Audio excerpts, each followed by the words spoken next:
jump right into it. Today's topic, we are talking about mindset and motivation when it comes to learning piano. Let me put this to the side. Mindset and motivation when it comes to learning and playing piano. We're going to first start off with the mindset. There's so many pianists who start out with the journey of learning piano, right? And they want to play for different reasons and things like that. But what I noticed is that so many pianists don't have a concrete reason as to why they're going into the journey of playing piano. Some I've heard in my experience, I just want to play fast, I want to do this, I want to show that I have all this wonderful talent, right? But then what they don't realize is that once they start this journey, that there's more to it than just, you're building all this technique and showing your amazing talent, right? You have to have a correct mindset, because what people don't understand about learning piano, it's never a journey like this. Learning piano is like with life. Anything that you want to accomplish, you're going to have peaks and valleys. It's like a mountain. You go up, you come down, up and down, up and down, right? But if you go out on this journey without really understanding that that's what your journey is going to look like, then there's going to be a point of a time in your timeline where you might quit. This is why so many pianists quit, because they don't understand this journey of ups and downs, peaks and valleys, right? So you got to have a strong mindset in order to go on this journey, because it's not easy. And the way that you have a strong mindset is first starting off with a solid, clear goal of what you want to accomplish as a pianist. Not what somebody else wants you to accomplish as a pianist, but what you want to accomplish as a pianist, right? And understanding that in this journey, there are going to be times where it's going to feel like, I don't know what I'm doing, right? There's going to be a lot of naysayers saying you shouldn't do this, you shouldn't do that. But if you don't have the proper mindset, basically, you will fall by the wayside. So the question becomes, how does one develop the proper mindset? And the way you develop this mindset is like what I said before, understanding what's going to come with this journey. Peaks and valleys, highs and lows.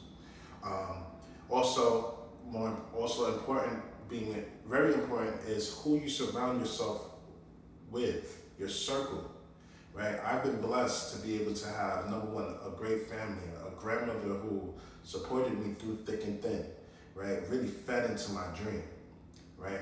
And then outside of my family, I had friends who maybe didn't understand that, what it takes to be a pianist, or maybe they didn't understand the nuances of being a classical piano. Maybe they didn't understand the music in general, but they saw that I was talented, they saw that I had a drive, they saw that I had something that was quote unquote out of the ordinary, being where I'm from, right, and being black, whatever the case may be, but they really encouraged me, they really pushed me like, yo, you're really good, keep at it, don't give up, right? But then also, so having all of these wonderful resources around me, and also my own mindset of what I want to accomplish, and understanding that it's going to be highs and lows, that made the recipe for me to continue to have a strong mindset, to continue to push through, even when there were a lot of times where outside noise was getting to me. I'll tell y'all this, that, like, there was a time, a week where, when my early years of playing piano, I almost quit, because there's so much outside noise. People saying you're a sellout because you're playing classical piano. You're never going to be able to do anything with classical piano. You need to be going into getting a real job and things like that. All of this outside pressure was so much on me that I quit for a week, and it was the worst feeling in the world, because I'm a strong believer in that when you have a purpose for something, you have a calling for something, and if you decide to let other people get into your head and you decide to just stop, that guilt is going to sit heavy here and here, right? And and it's like, that's not something that we as human beings should ever experience, right? Or if we do experience, we have to quickly find a way to come out of that whole entire quagmire and get back to what we were called to do, right? An analogy that I like to share with people or share with my students is you don't want to be somebody who, let's say you're 98 years old, 100 years old, right? And you're on your deathbed and your life clock is starting to flash 5, 4, 3, 2, 1, 0. And in those last 5 seconds of your life, you're playing everything in your life real fast, and then there's that moment of regret. Because once the life clock ends, you can't go back and fix anything, right? To be a little less morbid, quote unquote, let's take even earlier in your life, right? Where you wake up one day, you don't have the energies to do what you used to do, right? The things that you put off for so long, you start to realize, I really cannot do this because this is hurting, or I have all of this stuff in my life that I have to take care of, that any other dreams or anything like that have to be put on the wayside. And it's like, I don't want to live like that. And I try to encourage my students or anybody I interact with not to live like that. So you can't let out people's outside noise, people who are not meant to see your vision, shape how you go about reaching your dream and reaching your goals, right? Now, we as human beings, right? Especially as pianists, let me be really specific. We as pianists, one of the things that affects our mindset is when we compare ourselves to other people. I've done it before as well, right? Where I started off as playing whatever, and then I was comparing myself to my teacher, or I would compare myself to Lang Lang, one of my favorite pianists, Chinese pianists, famous around the world. And all that did was make me feel worse and worse and worse and worse as I was going along my journey. And so many pianists do this. They compare themselves to their favorite pianist, and they start feeling discouraged, or things don't happen quick enough, right? And that can also affect the mindset, and that can also lead you to quit. So I say all that to say this, that you don't ever want to compare yourself to somebody else, because comparison is the thief of joy. Your journey is your journey, right? And it's not necessarily about the destination, which is amazing. It's about the journey. The journey prepares you to really appreciate that destination even more. So we as classical pianists, we don't have time or room to compare ourselves to somebody else, because their journey is their journey. They reached the plateau. And what people don't understand is that people that we look up to, the same feelings and emotions that we had, where we are like, I don't know how this is going to, they went through it too. And they're a living testament.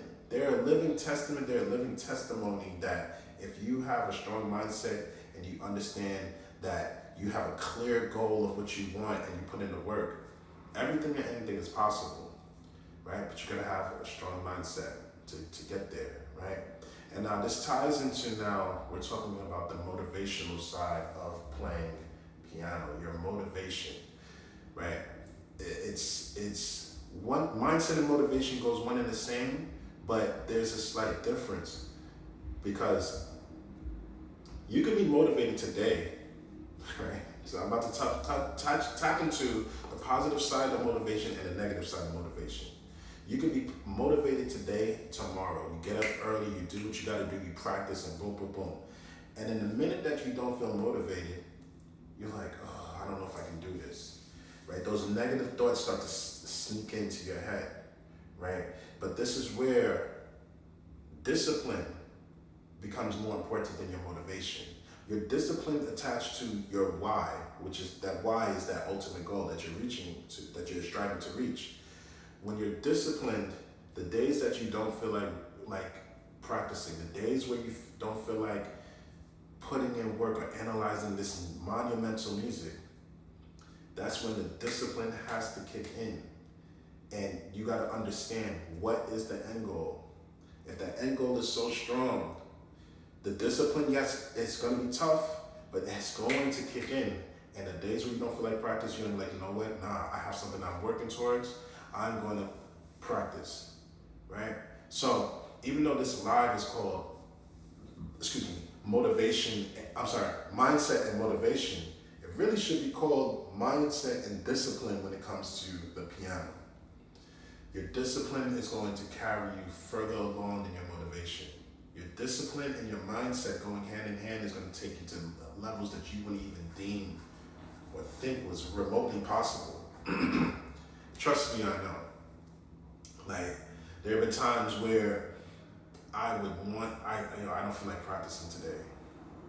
But I know deep inside that I have all of this stuff that I want to play, or I have this big performance coming up. And if I don't be disciplined, if I don't practice, then that performance is gonna sound terrible. And I'm gonna even end up feeling even worse. So in that moment where I'm like, oh, I don't feel like practicing, all of these different things come into my head, and it's like, yo, I don't wanna have regrets. So let's get up, get yourself up, get out, get to the piano, and practice and put your best foot forward.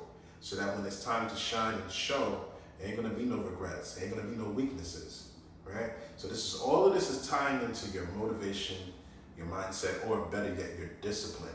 Those hand in hand going together is gonna help you to reach heights unimaginable, right? And so the reason why I did this topic, motivation and mindset for the piano, is because people really don't understand that playing piano is more of a mental thing than it is a physical thing, right? It's about like 90% mental, 10% physical, right? And it's like how it is with anything. If you have the mindset and you have the work ethic, the discipline, the motivation, that's more important than the physical. So many people, they practice, and then when they get on stage, they fall on their face. I used to be one of those people because I didn't have the mindset fully developed to understand what is it I'm doing and what is it I'm going to accomplish, right? You gotta have the right mindset, you gotta have the right discipline in order to accomplish the things that you want to accomplish. You know what I'm saying? So this needed to be said because as pianists go along the journey, they fall to the wayside sometimes because they don't have the right mindset and discipline. I don't want to sound like a broken record, you know what I'm saying? So, give me a second. Oh, where's my iPad? Help me. Help. I'm a silly person as well. I love it. I absolutely love it. So I want to look at the chat. Let me see if there's anybody who has any questions before I jump off of this. This is a really short live.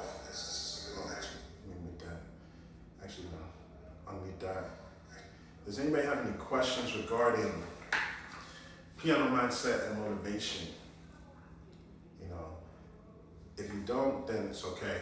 Also, let me just also say this to the people who are catching this replay. I've recently started opening up a paid version of the Cliff Keys community. Cliff Keys is the free version, as you know, not paying anything, but you're getting a lot of value. In the paid version, which is Cliff Keys to Mastery, I'm currently opening up 5 founder spots at a discounted rate, monthly rate, where you'll be basically the forefront of Cliff Keys to Mastery. So if you're interested, DM me the word mastery on school, message me and let me know that you're interested, and I'll tell you all the different things that's going to be included in the Cliff Keys to Mastery. Matter of fact, I'm gonna tell y'all one of the things that is gonna be included in this Cliff Keys to Mastery. I have 3 levels of technique vaults. So we have beginner technique, intermediate, and advanced level technique. And the reason why I have that is because one of my main goals of Cliff Keys to Mastery is helping pianists really develop their technique and artistry, of course, right? But in a fun, fast, and efficient way. And the bigger picture is actually, I got your question, Candace. Give me 1 second. One of the biggest things, though, is that skills give you freedom. I'll elaborate more on that right now. When I say skills give you freedom, imagine you hear something in your head, or rhythm, or whatever run you hear in your head, but not knowing how to do it. Not knowing what are the tools that you need to be able to do chromatic thirds or chromatic octaves without paying attention, right? So that's one of the most important things that I have in Cliff Keys to Mastery, the different vaults of technique, level beginner, intermediate, and lower advanced, or advanced technique. So if you're interested in Cliff Keys to Mastery, please DM me the word mastery, message me the word mastery, and I'll tell you more information, and I'll send you an invite. Now, the question I was asked was, what are some of the things you do to get out of a creative rut? Some of the things I do to get out of a creative rut is I simply just be still. Sometimes, for me especially, I be still. I try my best to just sit in everything that's going on and not try to force anything. Because the moment that in my experience, the moment I've tried to force certain things, nothing good comes of it, only more frustration. So if I'm in a creative rut, I sit still, right? And I look at what's around me, right? And I start trying to find inspiration from what's around me, or things that I've been through, or things I'm working towards. I really try to tap into the mindset of being a pianist when I'm in a creative rut. And it sucks to be in a creative rut, trust me. You don't know what to do, you don't know what you're gonna do or anything like that. But if you just sit still and don't try to force the issue, it's gonna come in time, you know? It's just really interesting. Because there are pianists, there's artists, there's dancers who create, and they all have that moment where it's like, I don't know what to do. And the next thing you know, you don't hear or see anything from them for like a little while, because they're not forcing the issue. They know what's happening, they're just sitting in it.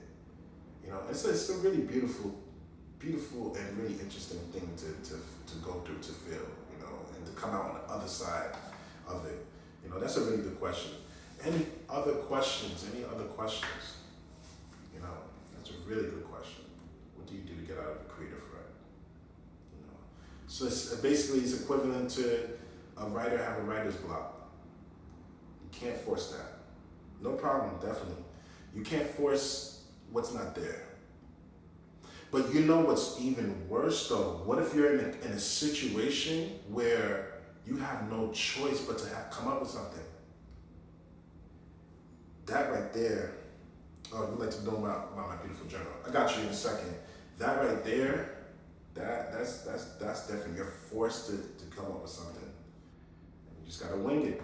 You gotta find inspiration from other things around you, you know? So, you would like to know more about my beautiful journal. So, my piano practice journal, called My Piano Practice Journal, is a 472-page journal, roughly 3 to 4 months, that holds pianists accountable for their practice, as well as it helps them to unload their inner thoughts with different prompts inside the journal. For example, something as simple as you go through your day, and then at the end of the day, you see a prompt that says, how was your day?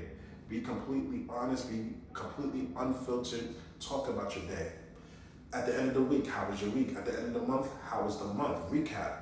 The reason why I put these prompts inside the journal is because it's very important to be able to tap into the mind along your journey as a pianist. The journey as a pianist is stressful at times, right? The journey as a human being is stressful at times. So it's nothing like being able to reflect on how was the day, because it's therapeutic. Other things I have in my journal is, what are your intentions for the day? What are we going to accomplish for the day? Right? This is all mindset stuff, right? You have all your intentions. What are you going to work on? What's the piece you're working on today?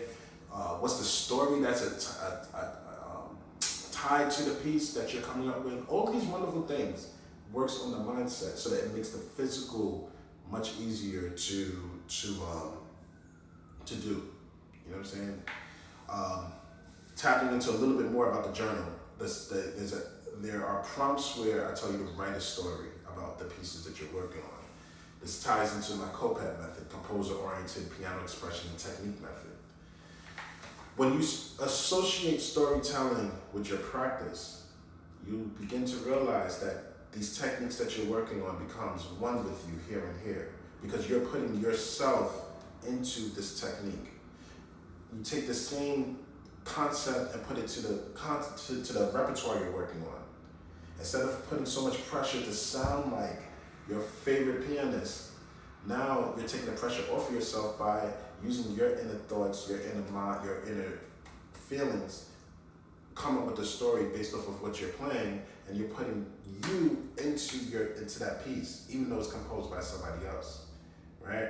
So that's why I have those prompts to tell a story, you know, and this journal has helped a lot of pianists get better, like as human beings, as musicians, by tapping into that mindset and really elevating and expanding the mindset, and you know, just becoming true to who you are, and so that you can be the best pianist that you can be. So thank you for that question. It's a really good question. Any other questions? Does anybody have any other questions before I wrap up and do a recap of everything? It's helped you become a better pianist? Good, I'm glad that it's helped you. You know, that's man, I'm blessed.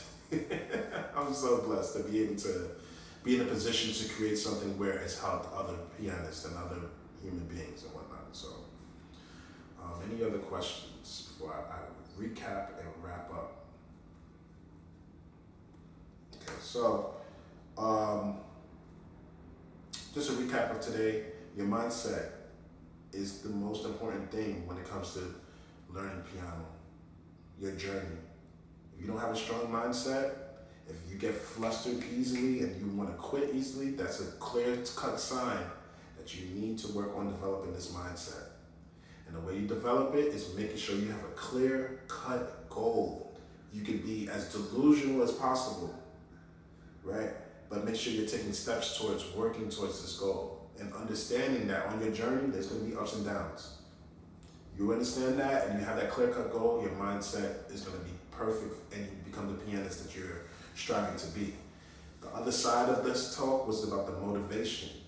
Motivation is great, yes, everybody can be motivated, but what happens when motivation lacks?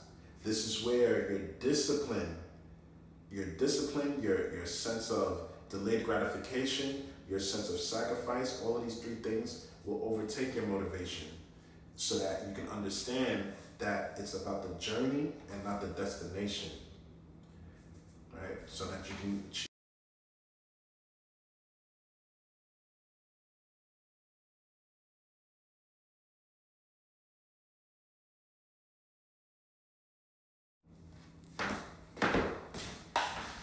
Sorry about that, I had to turn off that alarm. So, and last but not least, just to wrap everything up, Cliff Keys to Mastery is opening. I'm taking 5 people this week. If you sign up this week, you will get a discounted rate. And Cliff Keys to Mastery is so much more value. I go super in depth. If I'm going in depth now, I go super in depth with the things that I'm teaching through the COPET Method. So, thank you so much for tuning in. I really appreciate it. Thank you. I love you. Take care.